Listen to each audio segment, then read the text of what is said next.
Sringastina Maha Prabu Duryudana alon ngandika anandika winuring semu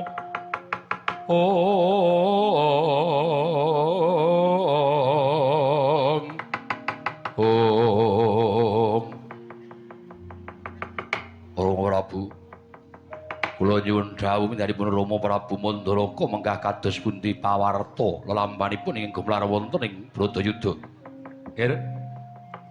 Nadyan saking katebian parandene kula sampun saged maspaosaken dumados ing Bratayuda.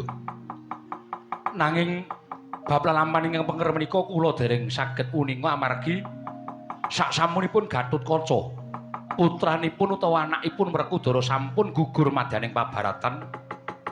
Wekasan Wadyabala bubar sasran boten kanten-kantenan ajri kanan pengamukipun pun Werkudara. Bibar menika kula lajeng wangsul dhateng ing pesanggrahan kula boten ngawuni-ngani dhateng lampahan ingkang saklajengipun. Mila menawi paduka dangu babagan pungkasaning lampahan menika kala wau serap sonten angan cek surup menika nuwun sewu kula boten saged ngaturaken nggih kula ingkang sowan nggih.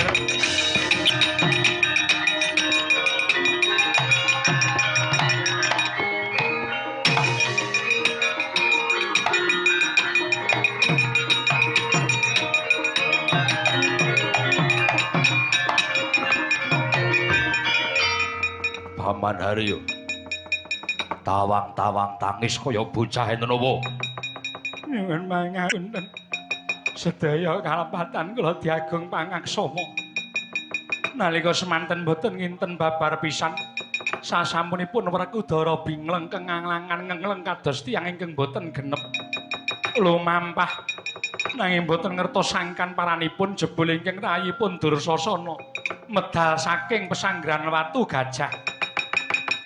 Satemah sami Bandayuda kaliyan pun Raden Werkudara pungkasanipun nggih. Ingkang rayipun Dursasana dipun poteng-poteng kwandhanipun sakmenika sampun gugur madyaning pabaratan mati.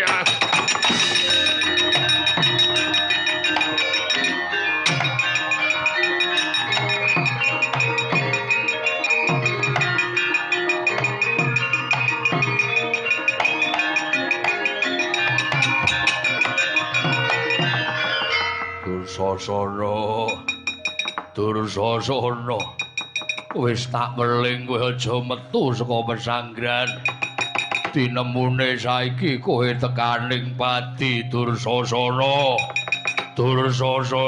adikku anakku siji mati adikku lanang sing tak tresnani mati wis ora eneng gunane Duryudana urip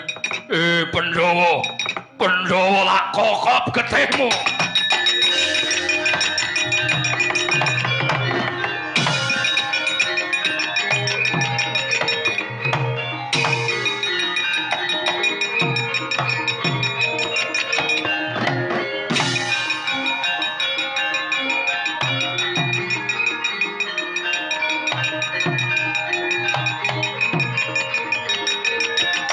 Ger, sabar ger.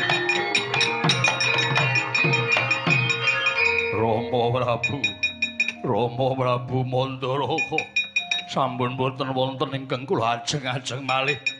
Anak lanang wis ora ana, adi lanang wis ora ana. Pun boten wonten gunane urip ana ing alam padang.